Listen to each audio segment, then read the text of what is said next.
ಇವತ್ತಿನ ಈ ಒಂದು ಕಾರ್ಯಕ್ರಮ ಬೆಂಗಳೂರು ನಗರದ ನಾಗರಿಕರಿಗೆ ಮತ್ತು ಬೆಂಗಳೂರು ನಗರದ ನನ್ನ ಕಾರ್ಯಕರ್ತ ಬಂಧುಗಳಿಗೆ ಸೀಮಿತವಾದಂತಹ ಕಾರ್ಯಕ್ರಮ ಇದು. ದೂರದ ಆ ಭಾಗದಲ್ಲಿರ್ತಕ್ಕಂಥ KR ಪುರ ಇರಬಹುದು, ಪುಲಕೇಶಿ ನಗರ ಇರಬಹುದು, ಯಲಹಂಕ ಇರಬಹುದು, ರಾಜರಾಜೇಶ್ವರಿ ನಗರ ಇರಬಹುದು, ಬಸವನಗುಡಿ ಇರಬಹುದು, ಜಯನಗರ ಇರಬಹುದು, ಬೆಂಗಳೂರು ದಕ್ಷಿಣ ವಿಧಾನಸಭಾ ಕ್ಷೇತ್ರ ಇರಬಹುದು. ಹೀಗೆ ನಾನು ಎಲ್ಲಾ ವಿಧಾನಸಭಾ ಕ್ಷೇತ್ರಗಳ ಹೆಸರನ್ನ ಹೇಳಲಿಕ್ಕೆ ಹೋಗೋದಿಲ್ಲ. ಈಗಾಗಲೇ ಬಹಳ ಸಮಯ ಆಗಿದೆ. ನಮ್ಮ ಪಕ್ಷದ ಮುಖಂಡರುಗಳು, ಕಾರ್ಯಕರ್ತರು ನಾವು ಶ್ರಮಪಟ್ಟು ಎದ್ರೆ ಯಾವ ಪಕ್ಷಗಳಿಗಿಂತ ನಾವು ಕಡಿಮೆ ಇಲ್ಲ ಅಂತಕ್ಕಂಥದ್ದನ್ನ ಇಲ್ಲಿರ್ತಕ್ಕಂಥ ಈ ಭಾಗದಲ್ಲಿರ್ತಕ್ಕಂಥ ವೇದಿಕೆ ಮೇಲೆ ಇರ್ತಕ್ಕಂಥ ಕಾರ್ಯಕರ್ತರು, ಮುಖಂಡರುಗಳು, ಮುಂಭಾಗದಲ್ಲಿರ್ತಕ್ಕಂಥವ್ರು, ನಿಮ್ಮೆಲ್ಲರ ಒಂದು ಸಂಘಟನೆ ಯಾವ ರೀತಿ ಇದೆ ಅಂತಕ್ಕಂಥದ್ದು ಇವತ್ತು ಜಾತ್ಯತೀತ ಜನತಾದಳ ಬೆಂಗಳೂರು ನಗರದಲ್ಲೂ ಸದೃಢವಾಗಿ ಬೆಳೆಸಲಿಕ್ಕೆ ನಾವು ಕಾರ್ಯಕರ್ತರು ತಯಾರಾಗಿದ್ದೇವೆ ಅಂತಕ್ಕಂಥ ಸಂದೇಶ ಈ ಕಾರ್ಯಕ್ರಮದಲ್ಲಿ ನೀವು ನೀಡಿದ್ದೀರಿ. ಪ್ರಥಮವಾಗಿ ನಿಮ್ಮೆಲ್ಲರಿಗೆ ನನ್ನ ಗೌರವಪೂರ್ವಕವಾದಂತ ಈ ಕಾರ್ಯಕ್ರಮದಲ್ಲಿ ಪ್ರತಿಯೊಬ್ಬರ ಹೆಸರನ್ನ ನಾನು ಹೇಳಲಿಕ್ಕೆ ಹೋಗೋದಿಲ್ಲ. ಆದರೆ ನೀವೆಲ್ಲ ನನ್ನ ಹೃದಯದಲ್ಲಿದ್ದೀರಿ ಅಂತಕ್ಕಂಥದ್ದನ್ನ ನಮ್ಮ ಎಲ್ಲಾ ನಾಯಕರುಗಳು ಇವತ್ತು ನಿಮ್ಮ ಮನಸ್ಸಿನಲ್ಲಿ ಆ ಭಾವನೆ ಇರಬೇಕು ಅಂತಕ್ಕಂಥದ್ದು ನನ್ನ ಅಭಿಪ್ರಾಯ. ಇವತ್ತಿನ ಈ ಒಂದು ಕಾರ್ಯಕ್ರಮ ಬಹುಶಃ ಒಂದು ಅದ್ಭುತವಾದಂತಹ ಕಾರ್ಯಕ್ರಮವನ್ನ ನೀವೆಲ್ಲ ಸೇರಿ ಮಾಡಿದ್ದೀರಿ. ವೇದಿಕೆ ಮೇಲೆ ನಮ್ಮ ರಾಷ್ಟ್ರೀಯ ಅಧ್ಯಕ್ಷರು ಇದೀಗ ತಾನು ನಿಮ್ಮೆಲ್ಲರನ್ನು ಉದ್ದೇಶಿಸಿ ಮಾತನಾಡಿದ್ದಾರೆ. ಅದೇ ರೀತಿಯಲ್ಲಿ ನಿಖಿಲ್ ಕುಮಾರಸ್ವಾಮಿ ಅವರು ಸಹ ಬೆಂಗಳೂರು ನಗರದಲ್ಲಿ ಹಿಂದೆ ನಡೆದಂತಹ ಒಂದು ಅಭಿವೃದ್ಧಿ ಕಾರ್ಯಕ್ರಮಗಳಿರ್ಬೋದು, ಜನತಾದಳದಿಂದ, ಸನ್ಮಾನ್ಯ ದೇವೇಗೌಡರಿಂದ, ಹಾಗೂ ಈಗಿನ ಒಂದು ಅಕ್ರಮಗಳೇನಿದ್ದಾವೆ ಸುದೀರ್ಘವಾಗಿ ಎಲ್ಲ ವೇದಿಕೆ ಮೇಲೆ ಉಪಸ್ಥಿತಕ್ಕಂಥ ಬೆಂಗಳೂರು ನಗರದ 5 GB ವ್ಯಾಪ್ತಿಯ ನಾಯಕತ್ವ ಏನು ಕೊಟ್ಟಿದ್ದೇವೆ ಮತ್ತು ವಿಧಾನಸಭಾ ಕ್ಷೇತ್ರಗಳಲ್ಲಿ ಯಾವ ಒಂದು ಜವಾಬ್ದಾರಿಯನ್ನು ನಿಮ್ಮಗಳಿಗೆ ಕೊಟ್ಟಿದ್ದೇವೆ, ನಿಮ್ಮಲ್ಲಿ ಕೈ ಜೋಡಿಸಿ ಮನವಿ ಮಾಡತಕ್ಕಂಥದ್ದು, ನಾವು ಹಿಂದೆ ಮಾಡಿರತಕ್ಕಂಥ ಕಾರ್ಯಕ್ರಮಗಳು ಒಂದು ಭಾಗ, ಮುಂದೆ ನಾವು ಈ ಒಂದು ಬೆಂಗಳೂರು ನಗರವನ್ನ ಈ ದುಸ್ಥಿತಿಗೆ ತಂದಿರತಕ್ಕಂಥ ಹಲವಾರು ಪಕ್ಷಗಳ ನಾಯಕರುಗಳ ನಡವಳಿಕೆಗಳೇನಿದೆ ಇದನ್ನ ಸರಿಪಡಿಸಲಿಕ್ಕೆ, ಬೆಂಗಳೂರು ನಗರದ ಸಮಸ್ಯೆಗಳಿಗೆ ಪರಿಹಾರ ಜಾತ್ಯತೀತ ಜನತಾದಳ ಅನಿವಾರ್ಯ ಅಂತಕ್ಕಂಥ ವಿಷಯವನ್ನ ಮನೆ ಮನೆಗೆ ಮುಟ್ಟಿಸ್ತಕ್ಕಂಥ ಕೆಲಸವನ್ನ ನಮ್ಮ ಕಾರ್ಯಕರ್ತರು ನೀವು ಮಾಡಿದ್ರೆ ಮತ್ತೊಮ್ಮೆ ಜನತಾದಳ ಬೆಂಗಳೂರು ನಗರದಿಂದಲೇ ಇವತ್ತು ಸಂದೇಶವನ್ನು ಕೊಡಲಿಕ್ಕೆ ಸಾಧ್ಯ ಇದೆ. ಇವತ್ತು ಈಗಿನ ಸರ್ಕಾರ GBA ಚುನಾವಣೆ ನಡೆಸ್ತಾರೋ ಇಲ್ವೋ ಗೊತ್ತಿಲ್ಲ ನನಗೆ. ಆದರೂ ಸಹ ನಮ್ಮ ಕಾರ್ಯಕರ್ತರು, ನಮ್ಮ ಮುಖಂಡರು 25ನೇ ಬೆಳ್ಳಿ ಹಬ್ಬದ ಒಂದು ಸುಸಂದರ್ಭ ಮತ್ತು ಮುಂದಿನ GBA ಚುನಾವಣೆಗೆ ನಾವು ಸದೃಢವಾಗಬೇಕು ಅಂತ ಹೇಳಿ ಇವತ್ತು ಇಷ್ಟೊಂದು ಯಶಸ್ವಿಯಾಗಿ ಕಾರ್ಯಕ್ರಮ ಏನು ಮಾಡಿದ್ದೀರಿ, ನಾನು ನಿಮ್ಮಗಳ ಗಮನಕ್ಕೆ ತರತಕ್ಕಂಥದ್ದು, ಅದರ ಜೊತೆಗೆ ನನ್ನ ಮಾಧ್ಯಮದ ಸ್ನೇಹಿತರಿದ್ದೀರಿ, ನಿಮ್ಮ ಮುಖಾಂತರ ಬೆಂಗಳೂರು ನಗರದ ನಾಗರಿಕರಿಗೆ ನಾನು ಮನವಿ ಮಾಡತಕ್ಕಂಥದ್ದು, ಒಂದು ಬಾರಿ ಈ ನಾಡಿನಲ್ಲಿ ಕರ್ನಾಟಕ ನಾಡಿನ ಜನತೆ ಮತ್ತು ಬೆಂಗಳೂರು ನಗರದ ನಾಗರಿಕರು ಒಂದು ಅವಕಾಶವನ್ನು ಜಾತ್ಯತೀತ ಜನತಾದಳಕ್ಕೆ ನನ್ನ ನೇತೃತ್ವದಲ್ಲಿ ನೀವು ನೀಡಿ ಈ ಬೆಂಗಳೂರು ನಗರದ ಅಭಿವೃದ್ಧಿ ಅಷ್ಟೇ ಅಲ್ಲ, ಈ ನಾಡಿಗೆ ಆಗಿರ್ತಕ್ಕಂಥ ಒಂದು ರೀತಿಯ ಗ್ರಹಣಗಳನ್ನ ಏನಿಡಿಸಿದ್ದಾರೆ. ಆ ಗ್ರಹಣಗಳಿಗೆ ಮುಕ್ತಿಯನ್ನ ಕೊಡ್ತಕ್ಕಂಥದ್ದಕ್ಕೆ ಈ ಪಕ್ಷವನ್ನ ಒಂದು ಬಾರಿ ಪರೀಕ್ಷೆ ಮಾಡಿ ಅಂತ ಹೇಳಿ ನಾಡಿನ ಜನತೆಗೆ, ಬೆಂಗಳೂರು ನಗರದ ನಾಗರಿಕರಿಗೆ ಈ ವೇದಿಕೆ ಮುಖಾಂತರ ನಾನು ಮನವಿಯನ್ನು ಮಾಡ್ತಾ ಇದ್ದೇನೆ. ನಾನು 2 ಬಾರಿ ಮುಖ್ಯಮಂತ್ರಿ ಆಗಿದ್ದು ನಾಡಿನ 6.7 ಕೋಟಿ ಜನತೆ ಸಂಪೂರ್ಣ ಆಶೀರ್ವಾದ ಮಾಡಿ ಸ್ವತಂತ್ರವಾದ ಸರ್ಕಾರವನ್ನು ನಾನು ನಡೆಸಲಿಲ್ಲ. ಇನ್ನೊಬ್ಬರ ಹಂಗಿನಲ್ಲಿ ನಾನು ಸರ್ಕಾರ ನಡೆಸಿದೆ. 2006-7 ಬೆಂಗಳೂರು ನಗರದ ನಾಗರಿಕರಿಗೆ ಮನವಿ ಮಾಡ್ತೇನೆ, ನನ್ನ ಕಾರ್ಯಕರ್ತರಿಗೆ ನೆನಪಿಸ್ಕೊಡ್ತೇನೆ. ಇವತ್ತು ಯಾವೊಂದು ಮೆಟ್ರೋ ರೈಲಿನ ವ್ಯವಸ್ಥೆಗಳು ಈ ನಗರದಲ್ಲಿ ಈ ಮಟ್ಟಕ್ಕೆ ಆಗಬೇಕಾದರೆ ನೀವು ಬೆಳೆಸಿರ್ತಕ್ಕಂಥ ನಿಮ್ಮ ಮನೆಯ ಮಗನೋ ಅಣ್ಣನೋ ತಮ್ಮನೋ ಅಂತಕ್ಕಂಥ ಪ್ರೀತಿಯನ್ನು ಕೊಟ್ಟಿದ್ದೀರಿ.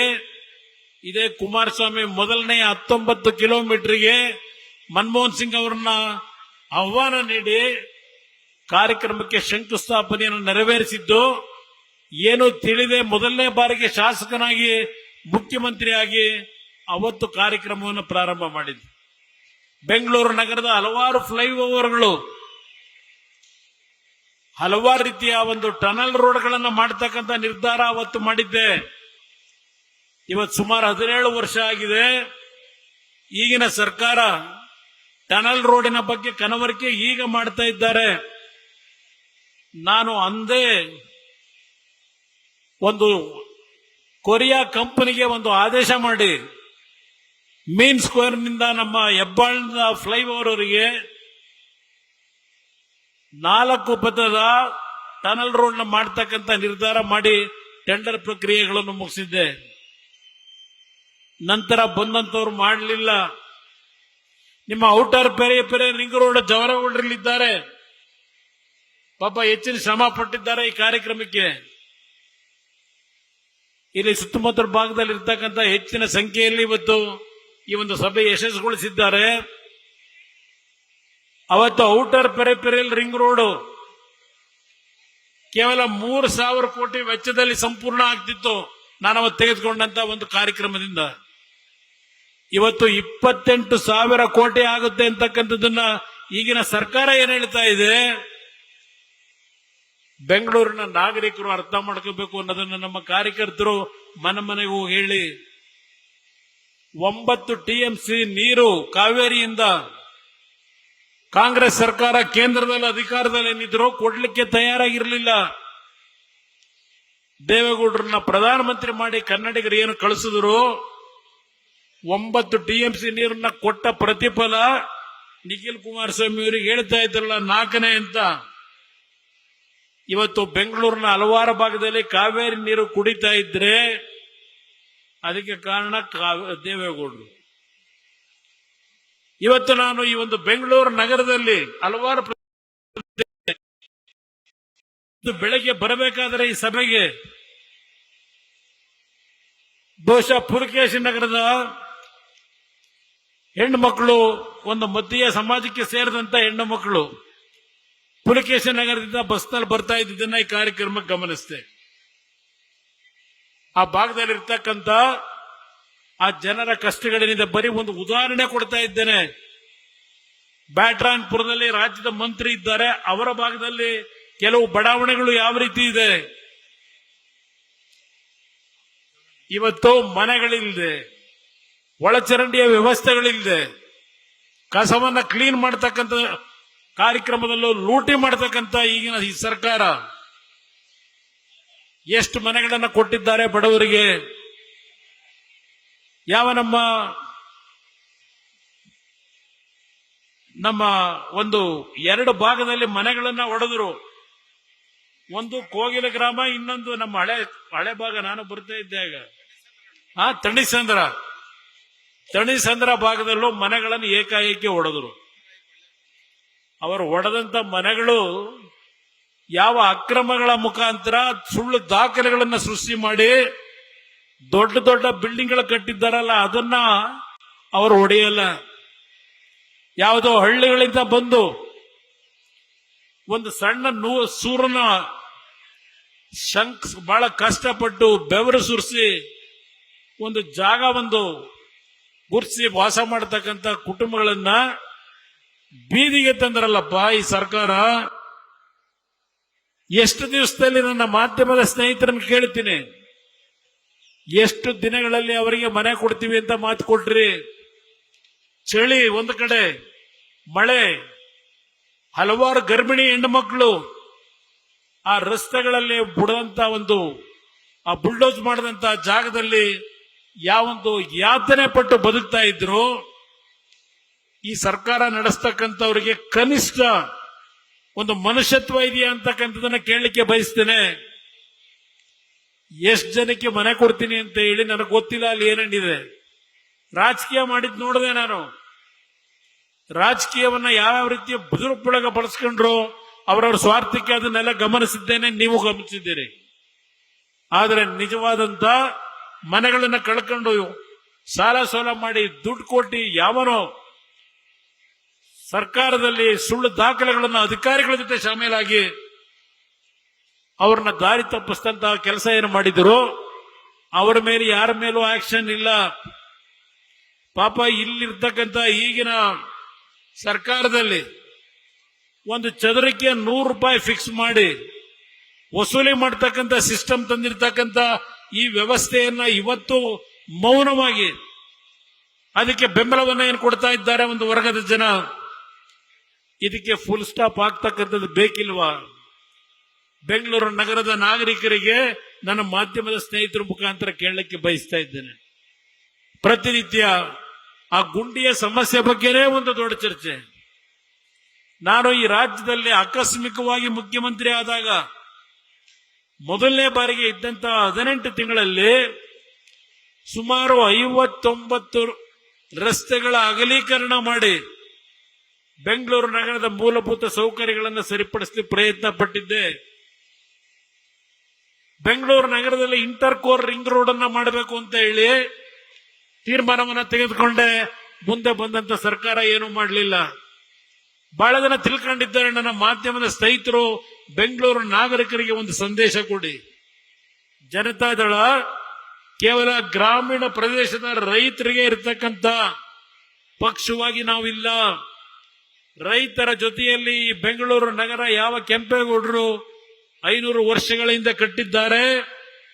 ಈ ನಗರಕ್ಕೆ ಆದಂತಹ ಆಘಾತಗಳು, ಈ ನಗರದ ಮೇಲೆ ನಡೀತಾ ಇರತಕ್ಕಂತ ಆಕ್ರಮಣವನ್ನ ತಡೆಯತಕ್ಕಂಥದ್ದಕ್ಕೆ ಒಂದು ಅವಕಾಶವನ್ನ ಈ ಬೆಂಗಳೂರು ನಗರದ ನಾಗರಿಕರು ಕೊಡ್ತಕ್ಕಂಥದ್ದಕ್ಕೆ ತೀರ್ಮಾನ ಮಾಡಿ ಅನ್ನೋದನ್ನ ಮನವಿ ಮಾಡ್ತೇನೆ. ಬೆಂಗಳೂರು ನಗರದ ಹೊರವಲಯದಲ್ಲಿರ್ತಕ್ಕಂಥವ್ರು ಯಾರೋ ಹುಟ್ಟು ಬೆಂಗಳೂರಿನಲ್ಲಿ ಬೆಳೆದಂತವ್ರು ಇಲ್ಲ. ಇಲ್ಲಿ ಸುಮಾರು 100ಕ್ಕೆ 50-60 ಭಾಗ ಜನತೆ ಅದು ಬೆಂಗಳೂರು ಕರ್ನಾಟಕದ ಮೂಲೆಯಿಂದ ಬಂದಂತವ್ರು ಇರಬಹುದು. ಇವತ್ತು ಉತ್ತರ ಇಂಡಿಯಾದಿಂದ ಬೇರೆ ಬೇರೆ ರಾಜ್ಯಗಳಿಂದ ಬಂದಂತವ್ರು ಇರಬಹುದು. ಇವತ್ತು ಬೆಂಗಳೂರು ನಗರಕ್ಕೆ ಆಗಿರ್ತಕ್ಕಂಥ ಈ ರೀತಿಯ ಯಾವೊಂದು ಮೂಲಭೂತ ಸೌಕರ್ಯಗಳ ಹೆಸರಿನಲ್ಲಿ ಲೂಟಿ ಮಾಡಿದ್ದಾರೆ. ಇವತ್ತು ಯಾವ ರೀತಿಯ ಅಕ್ರಮಗಳನ್ನ ಇವತ್ತು ರಕ್ಷಣೆ ಮುಖಾಂತರ ಪಡೆದಿದ್ದಾರೆ ಅದೆಲ್ಲ ಸುದೀರ್ಘವಾಗಿ ಹೇಳಲಿಕ್ಕೆ ಹೋಗೋದಿಲ್ಲ. ನಾನು ಒಂದು ಉದಾಹರಣೆ ಕೊಡ್ತೇನೆ. ಈ ರಾಜ್ಯ ಹೇಗಿದೆ. ಈ ಭಾಗದ ಶಾಸಕ ಮೊನ್ನೆ ಒಂದು ಹೇಳಿಕೆ ಕೊಟ್ಟಿದ್ದನ್ನ ನೋಡಿದೆ. ನಾನು ಬಿಜೆಪಿಗೆ ಹೋಗಬೇಕಾದ್ರೂ ಚುನಾವಣೆಗೆ ನಿಲ್ತೇನೆ, ಕಾಂಗ್ರೆಸ್ ಇಂದ ಬೇಕಾದರೂ ಚುನಾವಣೆಗೆ ನಿಲ್ತೇನೆ, ಆದರೆ ಜನತಾದಳದ ಹೆಸರನ್ನ ಹೇಳಲಿಕ್ಕೆ ಸಾಧ್ಯ ಇಲ್ಲ. ಯಾಕೆ ಅಂದ್ರೆ ಜನತಾದಳ ಮಾರಾಟದ ವಸ್ತು ಅಲ್ಲ. ಜನತಾದಳ ಮಾರಾಟದ ವಸ್ತು ಅಲ್ಲ. ಜನತಾದಳ ಹಲವಾರು ನಾಯಕರುಗಳನ್ನ ಇವತ್ತು ತರಬೇತಿ ಕೊಡ್ತಕ್ಕಂಥ ನಿಷ್ಠಾವಂತ ಕಾರ್ಯಕರ್ತಗಳ ಶಕ್ತಿಯನ್ನ ಹೊಂದಿರತಕ್ಕಂಥ ಪಕ್ಷ ಇದು. ಜವರೇಗೌಡರು 4 ಬಾರಿನೋ 5 ಬಾರಿನೋ ಚುನಾವಣೆಗೆ ನಿಂತಿದ್ದಾರೆ. ಜವರೇಗೌಡರನ್ನ ಈ ಭಾಗದ ಜನ ನೀವು ಕೈ ಹಿಡಿದ್ರಿ. ಆದರೆ ಒಂದು ಅವರಿಗೆ ಆಗ್ತಕ್ಕಂಥ ಸಮಸ್ಯೆ, ಕೆಲವು ಭಾಗದಲ್ಲಿ ಯಾವ ಈ ಮಲ್ಟಿ ಸ್ಟೋರೇಜ್ ಬಿಲ್ಡಿಂಗ್ಗಳಲ್ಲಿ ವಾಸ ಮಾಡತಕ್ಕಂಥ ಅಪಾರ್ಟ್ಮೆಂಟ್ ನಲ್ಲಿ ಅವರು ಉತ್ತರ ಇಂಡಿಯಾದಿಂದ ಬೇರೆ ಬೇರೆ ರಾಜ್ಯಗಳಿಂದ ಬಂದು ಏನು ನೆಲೆಸಿದ್ದಾರೆ, ಅವರ ಒಂದು ತೀರ್ಮಾನಗಳಿಂದ ಜವರೇಗೌಡರಿಗೆ ನಷ್ಟ ಆಗಿದೆ. ನಾನು ಕೇಳಲಿಕ್ಕೆ ಬಯಸ್ತೀನಿ, ಈಗಿನ ಈ ವ್ಯಕ್ತಿಯನ್ನ ಆಯ್ತು, ನಮ್ಮ ಪಕ್ಷ ತೆಗೆದು ನನ್ನ ಸರ್ಕಾರ ತೆಗೆದು ಇನ್ನೊಂದು ಪಕ್ಷಕ್ಕೆ ಹೋಗಿ ಸರ್ಕಾರ ಮಾಡಿ ಮಂತ್ರಿನೂ ಆದ್ರು 3 ವರ್ಷ. ಆ 3 ವರ್ಷ ಮಂತ್ರಿಯಾಗಿ ಆ ಸರ್ಕಾರದಲ್ಲಿ ಬಿಜೆಪಿಯ ಪಕ್ಷದಲ್ಲಿ ಅವರಿಗೆ ಕೊಟ್ಟಂತ ಎಲ್ಲಾ ರೀತಿಯ ಸ್ವತಂತ್ರವನ್ನ ಉಪಯೋಗ ಮಾಡಿ ಯಶವಂತಪುರ ವಿಧಾನಸಭಾ ಕ್ಷೇತ್ರವನ್ನ ಸಂಪೂರ್ಣವಾಗಿ ಒಂದು ಮಾದರಿ ಕ್ಷೇತ್ರ ಮಾಡಲಿಕ್ಕೆ ಸಾಧ್ಯ ಇರಲಿಲ್ಲವ ಈ ವ್ಯಕ್ತಿ ಕೈನಲ್ಲಿ? ಈಗ ಹೇಳ್ತಾರೆ ಯಶವಂತಪುರದ ಅಭಿವೃದ್ಧಿಗೋಸ್ಕರವಾಗಿ ನಾನು ಕಾಂಗ್ರೆಸ್ ಪಕ್ಷದ ಸರ್ಕಾರದ ಬಾಗಿಲು ತಟ್ಟಿ ಅವ್ರ ಜೊತೆ ತಪ್ಪಿಕೊಂಡಿದ್ದೇನೆ ಅಂತಕ್ಕಂಥ ಹೇಳುತ್ತಾರೆ. ಇಂಥ ವ್ಯಕ್ತಿಗಳನ್ನ ಇವತ್ತು ಬೆಂಗಳೂರು ನಗರದ ನಾಗರಿಕರು ಒಂದು ಉದಾಹರಣೆ ಕೊಡ್ತಾ ಇದ್ದೇನೆ. ಇಂಥವ್ರನ್ನ ನೀವು ಆಶೀರ್ವದಿಸ್ತೀರಾ? ಇಂಥವರಿಂದ ಬೆಂಗಳೂರು ನಗರ ಕಟ್ಟಲಿಕ್ಕೆ ಸಾಧ್ಯವಾ? ಈ ಭಾಗ ನಾನು ನೋಡಿದ್ದೇನೆ. ಯಶವಂತಪುರ ಭಾಗದ ಹಲವಾರು ಬಡಾವಣೆಗೆ ಬಂದಿದ್ದೇನೆ. ನಾನು ಒಂದೊಂದು ಕ್ಷೇತ್ರದಲ್ಲಿ ಯಾವ್ಯಾವ ಸಮಸ್ಯೆಗಳಿದೆ ಎಲ್ಲಾ ವಿಷಯಗಳನ್ನು ಅರಿತಿದ್ದೇನೆ. ಸಮಯದ ಅಭಾವ, ನಾನು ಅದರಿಂದ ಇವತ್ತು ಹೆಚ್ಚಿನ ಸಮಯವನ್ನು ತೆಗೆದುಕೊಳ್ತಾ ಇಲ್ಲ. ನನ್ನ ಕಾರ್ಯಕರ್ತರಿಗೆ ಕೈ ಜೋಡಿಸಿ ಮನವಿ ಮಾಡುತ್ತೇನೆ, ನೀವು ಮನಸ್ಪಟ್ಟು ನೀವು ಪ್ರತಿಯೊಂದು ವಾರ್ಡ್ಗಳಲ್ಲಿ ದಿನಕ್ಕೆ 1 ಗಂಟೆ ನಿಮ್ಮ ಶ್ರಮ ಹಾಕಿ. ನಾವು ಯಾರಿಗೂ ಕೈ ಜೋಡಿಸಬೇಕಾದ ಅವಶ್ಯಕತೆ ಬರಲ್ಲ. ನನಗೆ ಗೊತ್ತಿದೆ ನಮ್ಮ ಕಾರ್ಯಕರ್ತರ ಶಕ್ತಿ.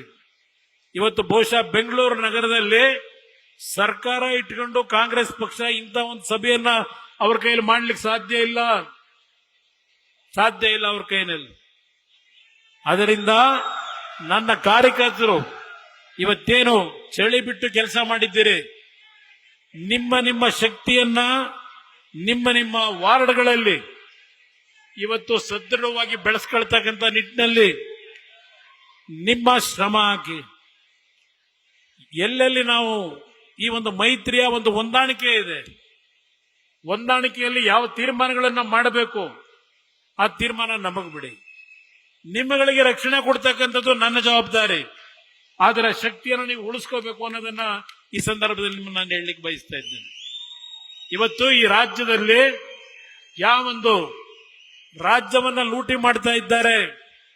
ಪಾಪ ಕಾಂಗ್ರೆಸ್ ಪಕ್ಷ ಪ್ರತಿನಿತ್ಯ ಹೇಳ್ತಕ್ಕಂಥದ್ದು ನಾವು ತೆರಿಗೆ ಕಟ್ತಾ ಇದ್ದೇವೆ, 4.5 ಲಕ್ಷ ಕೋಟಿ ಕೊಡ್ತೀವಿ, ನಮಗೆ ಬರೀ 60,000 ಕೊಡ್ತಾ ಇದ್ದಾರೆ. ಇದು ಇವತ್ತು ಬಂದಿರೋ ವ್ಯವಸ್ಥೆ ಅಲ್ಲ. ನೆಹರು ಅವರು ಪ್ರಧಾನಮಂತ್ರಿಗಳಾದಾಗ ಆ ಫೈನಾನ್ಸ್ ನ ಒಂದು ಆಯೋಗಗಳನ್ನು ರಚನೆಯನ್ನು ಮಾಡಿದ್ರು. ಅವತ್ತಿನಿಂದ ಈ ಸಿಸ್ಟಮ್ ಮುಂದುವರ್ಕೊಂಡು ಬಂದಿದೆ. ನಾನು 2 ಬಾರಿ ಈ ರಾಜ್ಯದಲ್ಲಿ ಮುಖ್ಯಮಂತ್ರಿ ಆದೆ ಆಕಸ್ಮಿಕವಾಗಿ. ನಾಡಿನ 6.5 ಕೋಟಿ ಜನತೆ ಆಶೀರ್ವಾದದಿಂದ ಆದಂತ ಮುಖ್ಯಮಂತ್ರಿ ಅಲ್ಲ. ಸನ್ನಿವೇಶದ ಹಿನ್ನೆಲೆಯಲ್ಲಿ ನಾನು ಮುಖ್ಯಮಂತ್ರಿಯಾಗಿ ಪ್ರತಿನಿತ್ಯ ಕೇಂದ್ರ ಸರ್ಕಾರದ ಮೇಲೆ ನಾನು ಸಂಘರ್ಷಕ್ಕೆ ಹೋಗಲಿಲ್ಲ. ರೈತರ ಸಾಲ ಮನ್ನಾ ಮಾಡದೆ ನಾನು ಕೇಂದ್ರ ಸರ್ಕಾರದ ಮುಂದೆ ಕೈ ಒಡ್ಡಿ, ಅಯ್ಯೋ ನಾನು ರೈತರ ಸಾಲ ಮನ್ನಾ ಮಾಡ್ತಾ ಇದ್ದೇನೆ, ನಮ್ಗೇನಾದ್ರೂ ಕೇಂದ್ರ ಸರ್ಕಾರ ಹಣ ಕೊಡಿ ಅಂತ ಕೇಳಲಿಲ್ಲ. ಈ ರಾಜ್ಯದ ಅಭಿವೃದ್ಧಿಗೆ ನಾನು ಕೈ ಬೇಡಿ ಕೇಳಲಿಲ್ಲ.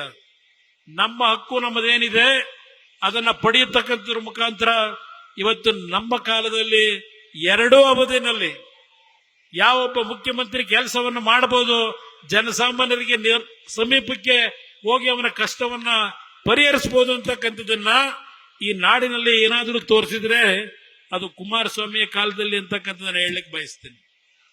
ಇವತ್ತು ನನಗೆ ಬೆಳಗ್ಗೆ ನಾನು ಏನಾದರೂ ಬೆಂಗಳೂರು ನಗರದಲ್ಲಿ ಇದ್ದರೆ ಸನ್ಮಾನ್ಯ ಸಿದ್ದರಾಮಯ್ಯನವರೇ, ಸನ್ಮಾನ್ಯ ಕಾಂಗ್ರೆಸ್ನ ಮಿತ್ರರೇ, ನನ್ನ ಮನೆಗೆ ಬರತಕ್ಕಂಥವ್ರು ಸೂಟು ಬೂಟು ಹಾಕಿ ಸೂಟ್ ಕೇಸ್ ಇಟ್ಕೊಂಡು ಬರ್ತಕ್ಕಂಥವ್ರು ಬರಲ್ಲ. ಯಾವೊಂದು ಬಟ್ಟೆ ಮಾಸಿರ್ತದೆ, ಊಟ ಮಾಡಿರಲ್ಲ, ಕಿಡ್ನಿ ಕಾಯಿಲೆ, ಹಲವಾರು ರೀತಿಯ ಸಮಸ್ಯೆಗಳನ್ನ ನನ್ನ ಮುಂದೆ ತರ್ತಕ್ಕಂಥ ಜನರ ನೋವನ್ನ ಏನ್ ಕಂಡಿದ್ದೇನೆ. ಸಿದ್ದರಾಮಯ್ಯನವರೇ, ನಿಮ್ಗೆ 2,000 ರೂಪಾಯಿ ಆ ಕಿಡ್ನಿ ಪೇಷಂಟ್ ಹಾರ್ಟ್ ಅಟ್ಯಾಕ್ ಆದಂತವನ್ನು ಉಳಿಸ್ಲಿಕ್ಕೆ ಸಾಧ್ಯ ಇಲ್ಲ ಸಿದ್ದರಾಮಯ್ಯನವರೇ. ಇವತ್ತು ಯಾವುದೋ ಪತ್ರಿಕೆಗಳಲ್ಲಿ ನೋಡ್ತಾ ಇದ್ದೆ, ಸರ್ಕಾರಿ ಶಾಲೆಗಳನ್ನು ಮುಚ್ತಾ ಇದ್ದಾರೆ ಈ ಸರ್ಕಾರ. ಯಾವೊಂದು ನ್ಯಾಷನಲ್ ಎಜುಕೇಶನ್ ಪಾಲಿಸಿ ಬಂತು ಅದನ್ನೂ ತರಲಿಲ್ಲ. ಈಗ ಅದು ಯಾವುದೋ ಪಾಲಿಸಿ ತರ್ತೀವಿ ಅಂತ ಹೋಗಿ ಖಾಸಗಿಯ ಶಾಲೆಗಳನ್ನ ನಡೆಸ್ತಕ್ಕಂಥವರಿಗೆ ಸಂಪೂರ್ಣವಾಗಿ ಬಲ ತುಂಬಿ ಬಡ ಮಕ್ಕಳು ಓದದೇ ಇರ್ತಕ್ಕಂಥ ಪರಿಸ್ಥಿತಿಯನ್ನ ಇವತ್ತು ಯಾವ ಸಿದ್ದರಾಮಯ್ಯನವರು ನಾನು ಅಹಿಂದ ನಾಯಕ ಬಡವರಿಗೋಸ್ಕರ ಇದ್ದೇನೆ ಅಂತ ಹೇಳ್ತೀರಿ, ಸರ್ಕಾರದ ಶಾಲೆಗಳನ್ನ ಹಂತ ಹಂತವಾಗಿ ಮುಚ್ಚಿ ಸರ್ಕಾರಕ್ಕೆ ಶಿಕ್ಷಕರ ನೇಮಕ ಏನಾಗಬೇಕು, ಶಾಲೆಗಳಿಗೆ 76,000 ಶಿಕ್ಷಕರ ಕೊರತೆಯನ್ನ ಇವತ್ತು ನಾವು ಕಾಣ್ತಾ ಇದ್ದೇವೆ. ನಮ್ಮ ಭೋಜೇಗೌಡರು ಕೂತಿದ್ದಾರೆ, ನಮ್ಮ MLC ಎಜುಕೇಶನ್ ನ ಒಂದು ರೆಪ್ರೆಸೆಂಟೇಟಿವ್ ಇರ್ತಕ್ಕಂಥವರು, ವಿವೇಕಾನಂದ ಎಲ್ಲ ಕೂತಿದ್ದಾರೆ.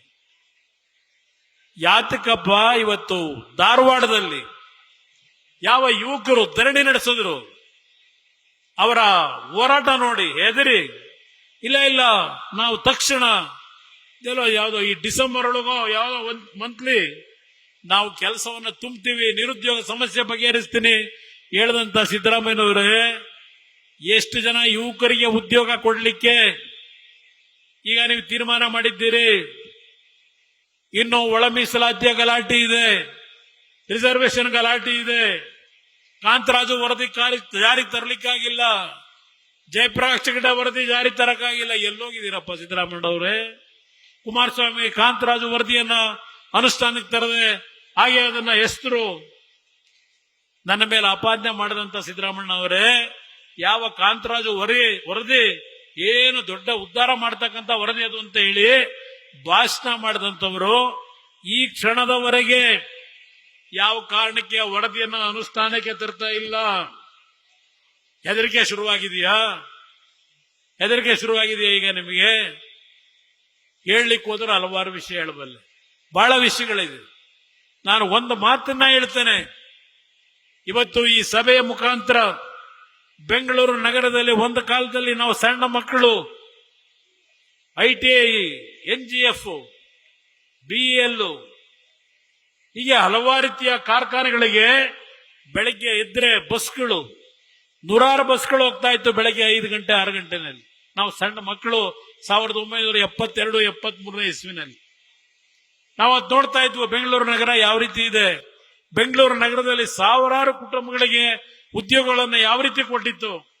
ಇವತ್ತು ನಮ್ಮ HMT, ಆ HMT ಕಾರ್ಖಾನೆಗೆ ನಾನು ಜೀವ ಕೊಡಬೇಕು ಅಂತ ಹೋದರೆ ಈಗಿನ ಸರ್ಕಾರದಲ್ಲಿ ಅದು ಅರಣ್ಯ ಇಲಾಖೆಗೆ ಸೇರಿರ್ತಕ್ಕಂಥ ಭೂಮಿ ಅಂತ ಹೇಳಿ ಕೋರ್ಟ್ನಲ್ಲಿ ಕೇಸ್ ಹಾಕೊಂಡು ಕೇಸ್ ನಡೆಸಲಿಕ್ಕೆ ಹೊರಟ್ರಿ.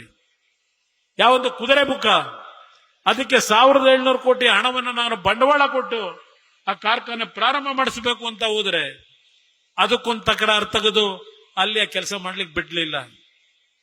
ಇದು ನಿಮ್ಮ ಕಾರ್ಯಕ್ರಮ, ಇದು ನೀವು ನಿರುದ್ಯೋಗದ ಸಮಸ್ಯೆಯನ್ನ ಬಗೆಹರಿಸ್ತಾ ಇರೋದು. ಬೆಂಗಳೂರಿನಲ್ಲಿ ಆ ಕಸದ ರಾಶಿ, ನಿಖಿಲ್ ಕುಮಾರಸ್ವಾಮಿ ಅವರು ಮಂಡೂರ್ದು ಎಲ್ಲ ಹೇಳ್ತಾ ಇದ್ರು. ಇಲ್ಲಿಯವರೆಗೆ ಯಾತಕ್ಕೆ ಅದನ್ನ ವೈಜ್ಞಾನಿಕವಾಗಿ ಸರಿಪಡಿಸ್ಲಿಕ್ಕೆ ಆಗ್ತಾ ಇಲ್ಲ. ನಾನು 2018ರಲ್ಲಿ ಇವರು ಬಂದರಲ್ಲ ಮಹಾನುಭಾವರುಗಳು, ಕೆಲವು ಕಾರ್ಯಕ್ರಮಗಳನ್ನು ಅನುಷ್ಠಾನಕ್ಕೆ ತರಲಿಕ್ಕೆ ಹೊರಟ್ರೆ, ಕುಮಾರಸ್ವಾಮಿ ಅವರೇ ನಿಮಗೂ ಇದಕ್ಕೂ ಸಂಬಂಧ ಇಲ್ಲ. ಬೆಂಗಳೂರು ನಗರಕ್ಕೆ, ಬೆಂಗಳೂರು ನಗರ ನಮಗ್ ಸೇರಿರೋದು ಇಲಾಖೆ, ನೀವು ಇದನ್ನ ನಮ್ಮ ಗಮನಕ್ಕೆ ಬರದೆ ಏನು ಮಾಡಬಾರದು. ಈ ರೀತಿ ನನಗೆ ಅಡಚಣೆ ಉಂಟು ಮಾಡಿ ಕೆಲಸ ಮಾಡ್ಲಿಕ್ಕೆ ಬಿಡಲಿಲ್ಲ. ಇವತ್ತು ಬೆಂಗಳೂರು ನಗರದ ಒಂದು ವಿಶ್ವದಲ್ಲೇ ಹೆಸರನ್ನ ಮಾಡಿರ್ತಕ್ಕಂಥ ನಗರ ಇದು. ಯಾವ ಪರಿಸ್ಥಿತಿಯಲ್ಲಿದ್ದೇವೆ, ಯಾವ ಭಾಗದಲ್ಲಿ ನೆಮ್ಮದಿಯಿಂದ ಜನ ಇದ್ದಾರೆ, ಯಾವ ರೀತಿಯ ಇವತ್ತು ನಮ್ಮ ಪೊಲೀಸ್ ಇಲಾಖೆಗಳ ಮುಖಾಂತರ ರಕ್ಷಣೆಯನ್ನ ಈ ಸರ್ಕಾರದಲ್ಲಿ ಜನತೆಗೆ ಕೊಡ್ಲಿಕ್ಕೆ ಆಗ್ತಾ ಇದೆ. ಇದೆಲ್ಲವನ್ನ ಯೋಚನೆ ಮಾಡಿ ನಾನು ಮಾಧ್ಯಮದ ಮಿತ್ರರ ಮುಖಾಂತರ ಬೆಂಗಳೂರು ನಗರದ ನಾಗರಿಕರಿಗೆ ಹೇಳ್ತಾ ಇದ್ದೇನೆ, ಇವತ್ತು ಒಂದು ಅವಕಾಶ ಈ ಒಂದು ಪಕ್ಷವನ್ನ ಗಣನೆಗೆ ತೆಗೆದುಕೊಳ್ಳಿ. 2006 ನಾನು ಮುಖ್ಯಮಂತ್ರಿ ಇದ್ದಾಗ ಯಾವ ಕೇಂದ್ರ ಸರ್ಕಾರದ JNNURM ಸ್ಕೀಮ್ ನ ಇಡೀ ದೇಶದಲ್ಲಿ ತರಲಿಕ್ಕೆ ಹೊರಟರು. ಆ ಹಿನ್ನೆಲೆಯಲ್ಲಿ ನಾನು ಕೇಂದ್ರ ಸರ್ಕಾರದ ಮುಂದೆ ಮನವಿಯನ್ನು ಕೊಟ್ಟು ಯಾವ ಒಂದು ಕಾರ್ಯಕ್ರಮಗಳನ್ನ ಯಾವ ರೀತಿ ಮಾಡ್ತೀವಿ ಅಂತಕ್ಕಂಥ DPR ನ ಸಲ್ಲಿಸಿ 25,000 ಕೋಟಿ 5 ವರ್ಷದಲ್ಲಿ ಬೆಂಗಳೂರು ಮತ್ತು ಮೈಸೂರು ನಗರದ ಅಭಿವೃದ್ಧಿಗೆ ಹಣ ಬಂತು. ಆ ಹಣ ಯಾವ್ಯಾವ ರೀತಿಯ ಅಭಿವೃದ್ಧಿಗೆ ಎಷ್ಟೆಷ್ಟು % ಉಪಯೋಗ ಮಾಡ್ಕೊಂಡ್ರು ಅದೆಲ್ಲ ನಾನೀಗ ಚರ್ಚೆ ಮಾಡ್ಲಿಕ್ಕೆ ಆಗಲ್ಲ. ಈಗ ಚರ್ಚೆ ಮಾಡತಕ್ಕಂಥ ಸಮಯವೂ ಇಲ್ಲ. ಅದರಿಂದ ಇವತ್ತು ಈ ಒಂದು ಕರ್ನಾಟಕಕ್ಕೆ ಯಾವ ಒಂದು ಗ್ರಹಣ ಅಂತಕ್ಕಂಥದ್ದನ್ನ ಹೇಳಿದೆ, ಈ ಗ್ರಹಣದ ಮೋಕ್ಷ ಆಗ್ತಕ್ಕಂಥದ್ದು ಕರ್ನಾಟಕದಲ್ಲಿ ಜನತಾದಳದ ಸರ್ಕಾರ, ಮೈತ್ರಿ ಸರ್ಕಾರ ಈ ರಾಜ್ಯದಲ್ಲಿ ಬರ್ತಕ್ಕಂತ ಒಂದು ವಾತಾವರಣ ಈ ನಾಡಿನ ಜನತೆ, ಅದರಲ್ಲೂ ವಿಶೇಷವಾಗಿ ಬೆಂಗಳೂರಿನ ನಾಗರಿಕರು ನೀವು ನೀಡತಕ್ಕಂಥ ತೀರ್ಮಾನ ಮಾಡಿದ್ರೆ ಒಂದು ಹೊಸ ಬದಲಾವಣೆಯನ್ನ ಇವತ್ತು ಕರ್ನಾಟಕ ದೇಶದಲ್ಲೇ ನಂಬರ್ 1 ಸ್ಥಾನಕ್ಕೆ ಹೋಗ್ತಕ್ಕಂಥ ಎಲ್ಲಾ ರೀತಿಯ ಇವತ್ತು ಪ್ರಾಕೃತಿಕ ಸಂಪತ್ತಿರಬಹುದು, ಆರ್ಥಿಕವಾಗಿ ಈ ನಾಡಿನ ಜನತೆ ಈ ಸರ್ಕಾರದ ಒಂದು ಖಜಾನೆಯನ್ನ ಸುಭದ್ರವಾಗಿಟ್ಟಿರ್ತಕ್ಕಂಥ ಒಂದು ಸರ್ಕಾರ ಇದು. ಜನತೆ ಇವತ್ತು ಅವ್ರು ಕೊಡ್ತಕ್ಕಂಥ ಗ್ಯಾರಂಟಿ ಬಗ್ಗೆ ನಾನು ಚರ್ಚೆ ಮಾಡಲ್ಲ. ಆ ಗ್ಯಾರಂಟಿಯ ಬಗ್ಗೆ ಚರ್ಚೆ ಮಾಡ್ಲಿಕ್ಕೆ ಹೋದ್ರೆ ನಗುಪಾಟ್ಲು, ಅದರ ಬಗ್ಗೆ ಚರ್ಚೆ ಬೇಕಾಗಿಲ್ಲ. ಗ್ಯಾರಂಟಿ ಒಂದು ಭಾಗ, ಅದರ ಜೊತೆಗೆ ಶಾಶ್ವತವಾದಂತ ಕಾರ್ಯಕ್ರಮಗಳು. ಈ ನಾಡಿನ ಪ್ರತಿ ಬಡ ಕುಟುಂಬಗಳಲ್ಲಿ ಇರ್ತಕ್ಕಂಥ ಮಕ್ಕಳ ವಿದ್ಯಾಭ್ಯಾಸ, ಆರೋಗ್ಯಕ್ಕೆ ಏನು ಕಾರ್ಯಕ್ರಮ ಕೊಡಬೇಕು, ರೈತನಿಗೆ ಏನು ಕೊಡಬೇಕು. ಇವತ್ತು ಬೆಂಗಳೂರು ನಗರದ ಅಭಿವೃದ್ಧಿ, ಇವತ್ತು ಯಾವೊಂದು ಕರ್ನಾಟಕದ ಅಭಿವೃದ್ಧಿಗೆ ಪೂರಕವಾಗಿರ್ತಕ್ಕಂಥ ಈ ಒಂದು ನಗರದ ಜನತೆಯ ಹಣ ಯಾವ ರೀತಿ ಇವತ್ತು ಸದುಪಯೋಗ ಪಡಿಸ್ಕೋಬೇಕು, ಇದೆಲ್ಲವನ್ನ ತರಲಿಕ್ಕೆ ಇವತ್ತು ನಮ್ಮ ಕಾರ್ಯಕರ್ತರು ಸಿದ್ಧವಾಗಿ ನಿಮ್ಮ ಜೊತೆಯಲ್ಲಿ ನಾನಿದ್ದೇನೆ. ನಿಮ್ಮ ರಕ್ಷಣೆ, ನಿಮ್ಮ ಸ್ಥಾನಮಾನಗಳನ್ನು ಉಳಿಸ್ತಕ್ಕಂಥದಕ್ಕೆ ನಾನು ತಯಾರಾಗಿದ್ದೇನೆ. ನಿಮ್ಮೆಲ್ಲರಿಗೆ ಭಗವಂತ ಒಳ್ಳೇದು ಮಾಡಲಿ. ಮತ್ತೊಮ್ಮೆ ನನ್ನ ಈ ಸಭೆಯಲ್ಲಿ ಜವಾಬ್ದಾರಿಯನ್ನು ತಗೊಂಡು ಏನೋ ಒಂದು ಯಶಸ್ವಿಗೊಳಿಸಿದ್ದೀರಿ, ನಿಮ್ಮೆಲ್ಲರಿಗೆ ನನ್ನ ಗೌರವಪೂರ್ವಕವಂತ ವಂದನೆಗಳು, ನನ್ನ ನಮಸ್ಕಾರಗಳು ಎಲ್ಲರಿಗೂ. ನಮ್ಮ ಪಕ್ಷದ ಒಬ್ಬ ಕಾರ್ಯಕರ್ತರು ಪುನೀತ್ ಗೌಡ ಅಂತ ಹೇಳಿ ಇವತ್ತು ಆಟೋ ಡ್ರೈವರ್ಗಳು ಗ್ಯಾಸ್ನ ಒಂದು ಕೊರತೆಯಿಂದ ಇವತ್ತು ಏನು ಸಮಸ್ಯೆಯಲ್ಲಿದ್ದಾರೆ, ಸಾಂಕೇತಿಕವಾಗಿ ಇಲ್ಲಿ 10 ಜನಕ್ಕೆ ಒಂದು ಅವರ ಕುಟುಂಬಗಳ ನಿರ್ವಹಣೆಗೆ 10,000 ರೂಪಾಯಿಗಳನ್ನ 5,000 ರೂಪಾಯಿಗಳನ್ನ ಈಗ ಸಾಂಕೇತಿಕವಾಗಿ ಕೊಡ್ತಾ ಇದ್ದಾರೆ. ಸುಮಾರು 990 ಜನಕ್ಕೆ ಆಯ್ಕೆ ಮಾಡ್ಕೊಂಡಿದ್ದಾರೆ ಆಟೋ ಡ್ರೈವರ್ಸ್ಗಳಿಗೆ. ಅವರ ಎಲ್ಲರಿಗೂ ಅವರ ಒಂದು ಈಗಿನ ಒಂದು ಸಮಸ್ಯೆಗಳಿಗೆ ಒಂದು ಆ ಕುಟುಂಬಗಳ ನಿರ್ವಹಣೆಗೆ ಒಂದು ಕಿಂಚಿತ್ತು ಅವರ ಕೆಲಸವನ್ನು ಮಾಡಬೇಕು ಅಂತಕ್ಕಂಥ ನಿರ್ಧಾರ ಮಾಡಿದ್ದಾರೆ. ನಮ್ಮ ಕಾರ್ಯಕರ್ತರಿಗೆ ಅಭಿನಂದನೆಗಳನ್ನು ಸಲ್ಲಿಸ್ತೀನಿ. ನ್ಯೂಸ್ ಫಸ್ಟ್, ನಿರ್ಭೀತಿಯಿಂದ ನಿಮ್ಮ ಪರವಾಗಿ.